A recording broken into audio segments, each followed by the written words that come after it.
আজকে আমি ফাঁকিবাজি রান্না করে দেখাবো। পুরো ভিডিওটি দেখবেন, আশা করছি ভালো লাগবে।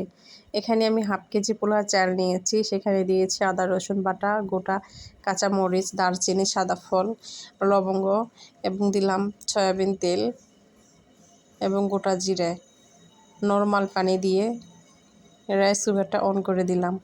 এই পাশে গরুর মাংসে সবগুলো মশলা দিয়ে ভালো করে মাখিয়ে প্রেসার কুকারে আমি এটা বসিয়ে দিলাম। মাংসটা আমি রেডি করতে করতেই এই পাশে আমার পোলাওটা হয়ে গেছে। দেখতে পাচ্ছেন খুবই সুন্দর ঝরঝরে একটা পোলাও হয়ে গেছে, কোনো প্রকার ঝামেলা ছাড়াই। ফাঁকিবাজি রান্না এই জন্যই বলেছি। পেঁয়াজ বেরেস্তা করে নিয়েছি, তারপরে আমি এই মাছগুলো এক এক করে ভেজে নিব। পেঁয়াজ বেরেস্তার উপরে কিছু চিনি দিয়ে মাখিয়ে নিচ্ছি। এগুলো আমি সেই পোলার উপরে দিয়ে দিব।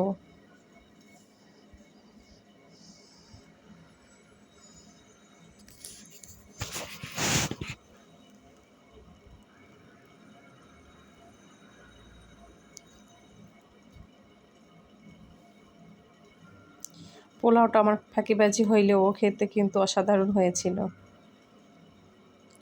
এপাশ ওপাশ করে সুন্দর করে মাছগুলো আমি ভেজে নিব।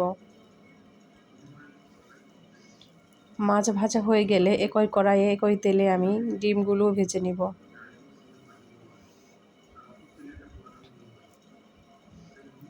এই পাশে প্রেসার কুকারের মাংসটা আমার সিদ্ধ হয়ে গেছে, এখন এটা আমি বাগার দিয়ে দিব।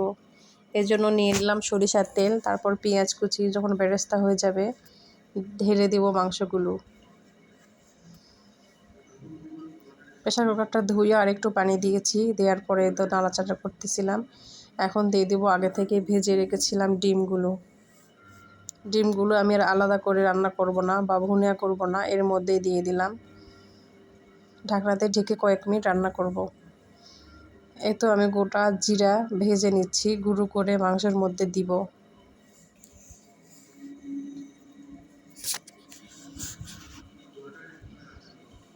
আরও কিছুক্ষণ নাড়াচাড়া করলেই হয়ে যাবে আমার মাংসের তরকারিটা।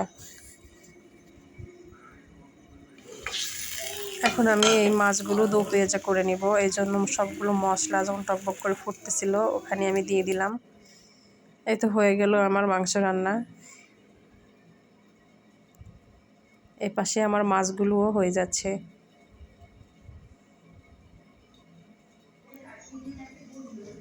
তো এই ছিল আমার আজকে দুপুরের আয়োজন।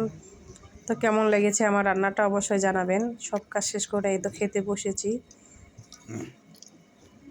সবাই ভালো থাকবেন, সুস্থ থাকবেন। আল্লাহ হাফেজ।